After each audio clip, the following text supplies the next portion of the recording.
hardcore enforcer, Mr. California!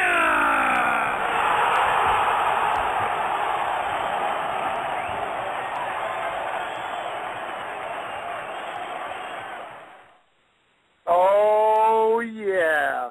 Another episode of Ultraviolent Radio. I am your host, the one and only, the hardcore enforcer, Mr. California.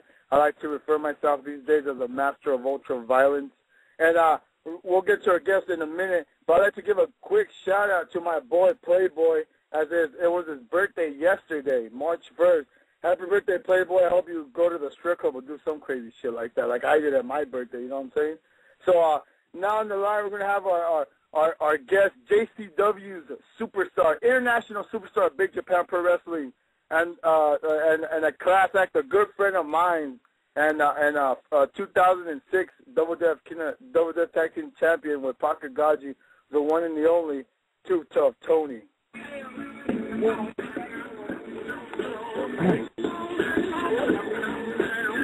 All right, Tony, are you there with me, brother? Yeah, I'm here, man. How you doing, Marvin? What's up, brother? You always call me Marvin, dog. It's Mr. California, but since we're boys, we'll go fucking wrestling style. What up, Mr. California? Hey, you know what, dog? I don't care what you, brother. You're one of the originals of XWW, brother. So you can call me whatever the fuck you want. I figure you're my boy, man. And usually when you're somebody's boy, you call them by their name, and it's out of respect, you know. That's cool, dog. Call me Marvin. I don't give a fuck. Everybody knows my name anyway. So let's get right to this interview, brother. I would call it, you're not a stranger to the fucking deathmatch scene, brother. You've been around for a long time, man. Before I even brought you to XWW, dog, I seen you do shit with with Madman Pondo, with Corporal Robinson, with Ian Rodden, and if you could tell me a little bit, tell me right about this interview, how does it feel to be a deathmatch worker, and how does it feel to do deathmatch wrestling, man? Well, the deal with death matches, it's all technique, man. You just can't get out there and swing stuff, and you're gonna get out there and get somebody hurt. I mean, it's a craft. It's like ballet, and when you do death matches, it's an art form, And how I got started was back in like 2000. That was the hype of shit. IWA Mid South, Ian Rotten's group. Madman Pondo came up to me. He's like, look, man.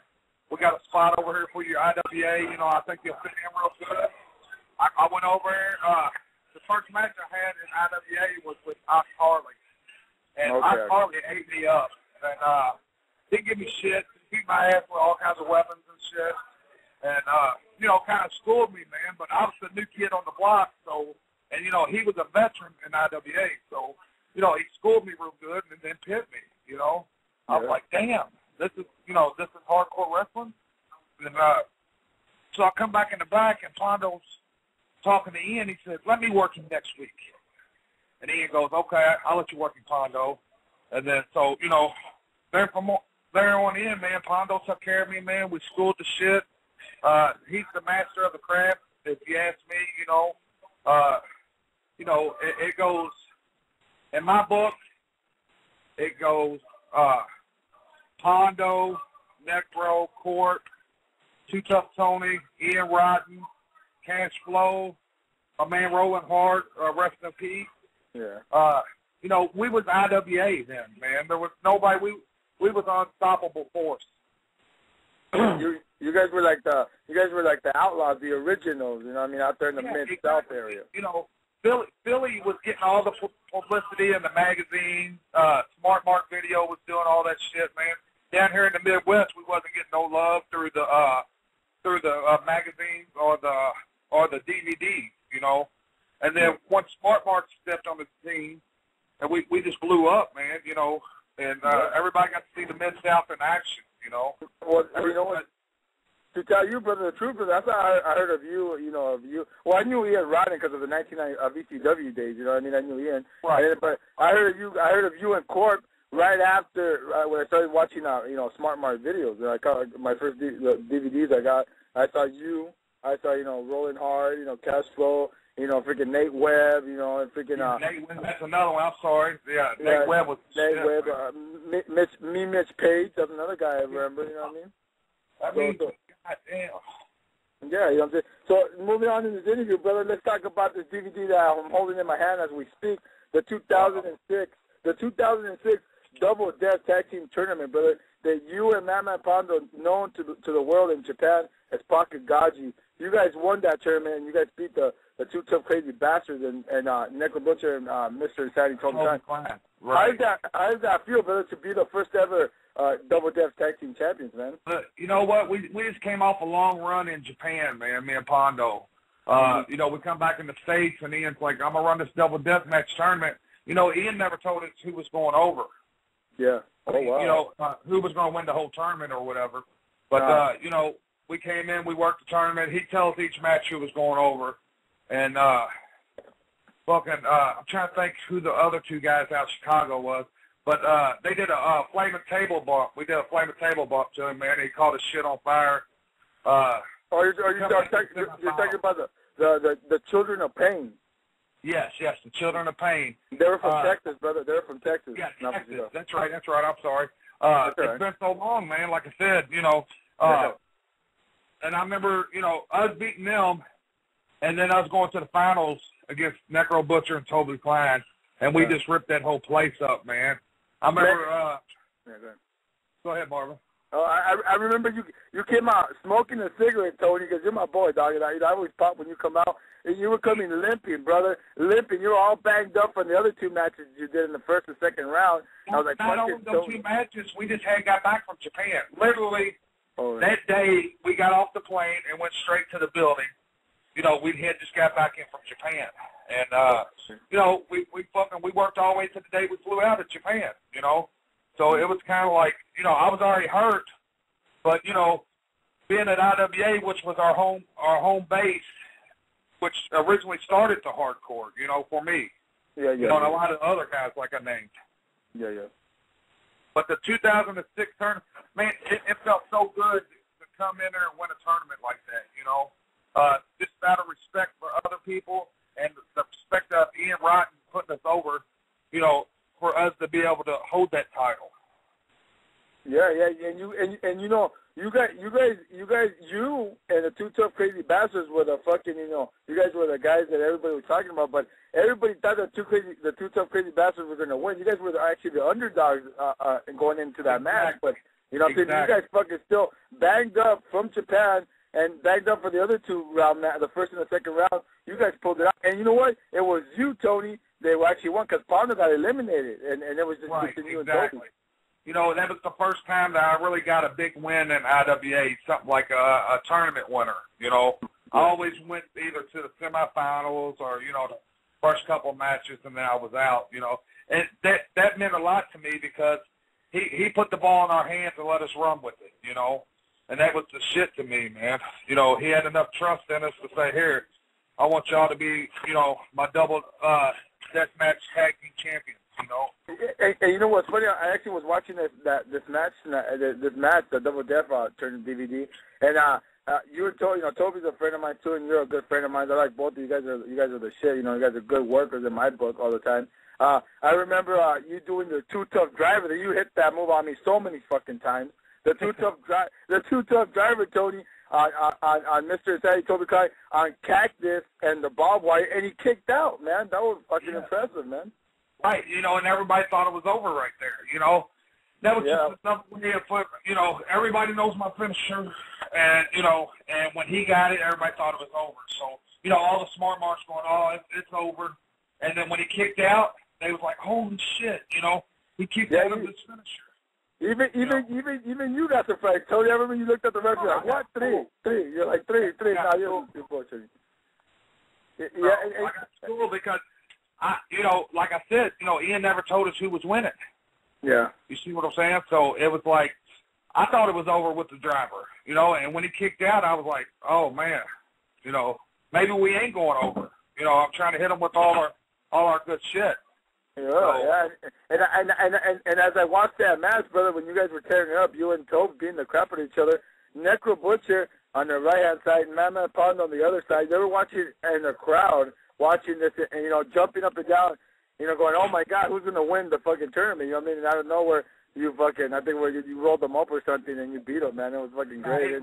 Roll up right into the cactus. Yeah. Oh, yeah. There we go. The back body slide into the cactus. Yeah, it was like a back slam into the cactus. Yeah, and then that was it. And, it was an easy, simple move that came out of nowhere, man. And then everybody's like, wow, it wasn't a big-time move. Think about it, man. I just hit him with my fucking finisher. He kicked out, and nobody expected to see that coming. Not even me. Not even did I. I'm like, wow, it's over, man. So moving on, Tony, on this interview, brother, you're not no stranger to Big Japan Pro Wrestling, brother. Tell me how you got your start in Big Japan, and how's it feel to wrestle Big Japan Pro Wrestling, man? Well, what happened was CZW, Pondo was working for CZW going to Japan, all right? And CZW wanted more money out of Japan or something like that. This is a story that I always heard. Now, CZW wanted more money, so they was going to pull out and try to hold them up for more money. So Pondo's going, no, I'm not going to leave because, Japan's been good to me. Mm-hmm. So anyway, CZW pulls out. Zandig pulls his guys out of Japan. Yeah. And they all go to the ring, and everybody's saying goodbye to all the Japanese fans. Pondo's in the ring going, shaking his head, no. He's not leaving, So anyway, so CZW pulls out. They come back to America. About, I don't know, a month and a half later, Japanese people come over to America, contact Pondo, and then made like Pondo the American booker. Of course, me being Pondo's boy, he's like, man, I got to fit, And he said, get your passport. I got my passport. I went over there, did a few matches with Sakimoto, Jun Kasai, Kanemaru, and all that. So I got over with the guys real good, And so after a while, we went over there 2 trips. The third time we go over there, we had this ideal. Me and Pondo would always fuck around with people. And Pondo had his Japanese girlfriend, and we'd always fuck around with her friends and her and all that. And they'd be all baka. Me and Pondo was like, what's baka mean? It means stupid foreigners. So me and Pondo got this bright idea, start calling ourselves Baka Gaijin. Kojika, who owns the BJW, was like, come back and said, oh, people don't like Baka Gaijin. And he turns around and leaves. But Tosaka, who ran the dressing room and stuff, he comes back and goes, oh, great idea. He said, please, keep saying Baka Gaijin. So we go back out. The following night, we're Baka Gaijin, and people was like, yeah, Baka Gaijin. And then Kojika comes back here and hollers at us again, I thought I told you no Baka Gaijin. People no like.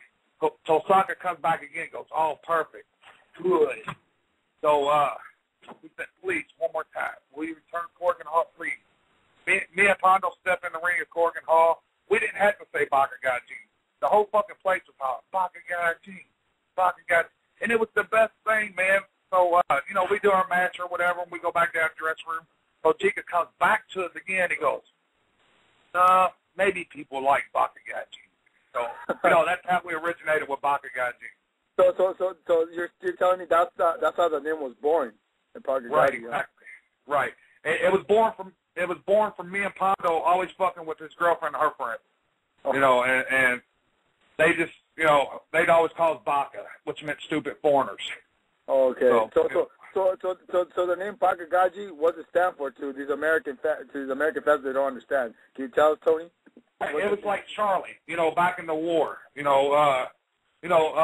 Code name Charlie was for Japanese people. All right.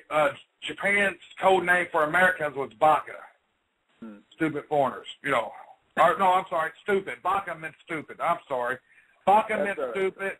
Gaijin mean foreigners, So that's how it came down to it. The code name for Japanese was Baka. Code name for America for Japanese people is Charlie, and so that's how Baka Gaijin came around. Yeah, and then moving on, brother. I know you're not a stranger to California wrestling, baby, because I know you came out. SoCal, Anaheim, Compton. You came out here with the Clowns before, but didn't wrestle. And then the word got when I brought Corporal Robinson back in, I think it was 2005. I brought Corporal. He told me I was this guy named Tuff Tony. I didn't hesitate. I know Tony. I told him that's not a problem. And then I brought in Tuff Tony. We had a 3-way dance at the Anaheim Marketplace, brother. I mean, at first, not a lot of people. I mean, I think it was like 60, 70 people, but we teared it up, brother, that day. I remember and people remembered us, you know? Yeah, and they still remember them, man. And it goes on to, matches we did at the American Legion Hall, brother, in Almonte, California, when fucking you gave me the Too Tough Driver on, like, I think it was like 100 tubes or 50 tubes with thumbtacks, and you split the back of my head open, brother. And that was one of the greatest matches of my life, man. You know what I mean? You get all excited because I split you open. That's the shit, Marvin. But that's what deathmatch wrestling is. You know, you're going to bleed a little bit. You know, oh, yeah. You're going to get hurt. And you're going to get hurt. You know, I've had I can't tell you, maybe 30 concussions. I've split my wrist where I, cut a main artery in my wrist. I've broken my leg. Both tops of my eyebrows are split.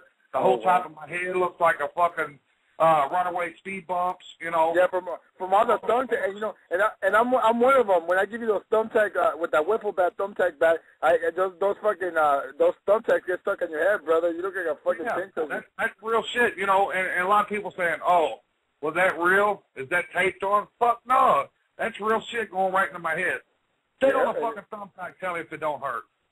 I know it hurts, but I learned a bunch of them before. You know what I mean? But Tony, I remember this match we had in Compton, man. We were the semi-main event, brother, and the main event was Rey Mysterio Sr., El Hijo de Rey Mysterio versus Diablo and Psychosis, and we were the semi after that. And I think we teared it up worse than the big boys. Remember, everybody was popping for our match, man. I mean, everybody. I mean, more we was doing real shit, Marvin. And when you're doing real shit, people can't say, well, that was fake, or, look, he didn't hit him because I was blasting your fucking face. You was blasting my face. Yeah, we were. I remember you gave me a super, Tony, if you remember, you spread I think it was like 100 tags, and you gave me a superplex from the top rope on these tags, but then we both felt that, man, and people are popping going crazy. I mean, that's real. They know it's real. I mean, that's what hardcore wrestling is. It's real shit. I'm not saying wrestling's fake because by all means, I'm getting hurt out there. People are punching me. But, leg drops are hurting, But when you go through light tubes, or if you land on cactuses, or you go through a plate of glass, or if you go through fucking 200 light tubes, a log cabin, it hurts, man. You take a chance of really hurting yourself bad. Yeah, it does, man. So Tony, we're winding down on this interview. So I know today you're at the Legends show. Is that correct? Today? Yeah, I'm at the Legends show in Evansville, Indiana. Matter of fact, you can probably hear the people upstairs. It's the Dundees, which is Jamie Dundee and Bill Dundee, versus Jerry the King Lawler and Brian Christopher, which is Jerry the King Lawler's son. So it's father-son tag match tonight. How's that going? Everything good? The Lawler's legacy, man. I'm sitting here doing this interview with you, Marvin, and people are just fucking popping crazy up there. Fuck it, Tony. And who'd you wrestle tonight at the Legend show? I did a 6-man tag against Wolfie D. This guy Bruiser Brody Jr. Oh wow. And JD Thunder versus me, Sean Schultz, Chris Michaels, and we was over. So. Wow, man. Hey, how did that match go, brother? Can you give us a little bit of detail on how did it go, man? It went good, man. Sean Schultz and Wolfie D started it out. Babyface is up. They get the heat on Sean Schultz. We come in. We break off. Me and Chris Michaels get the hot tag. We come in, bump all the heels around. Yeah. Three corners. We ram them together. They all three bump. We do the rowboat. They roll out. Me and JD Thunder roll out. At least some other guys in there. They do a big spot. JD Thunder comes in, clothesline the heel. I mean, both the baby faces, which was Sean Schultz and Chris Michaels. Yeah. I come in to go throw a clothesline at JD Thunder.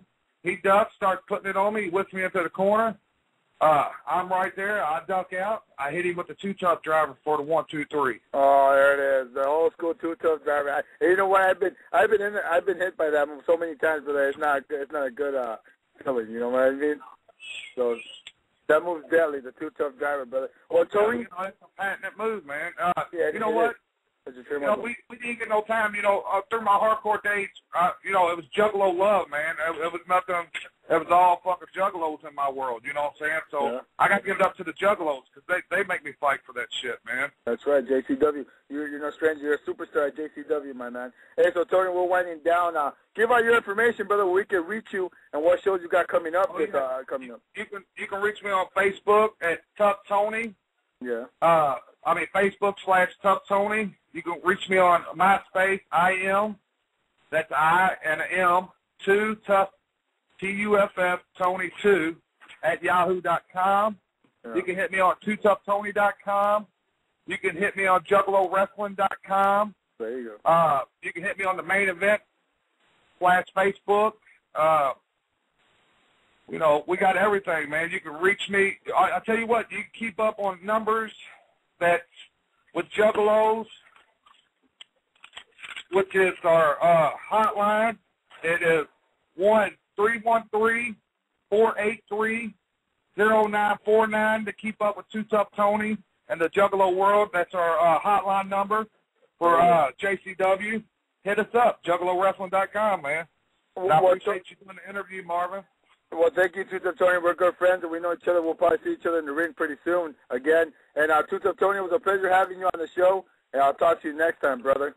All right, thanks, Marvin. Whoop, whoop, Juggalo love.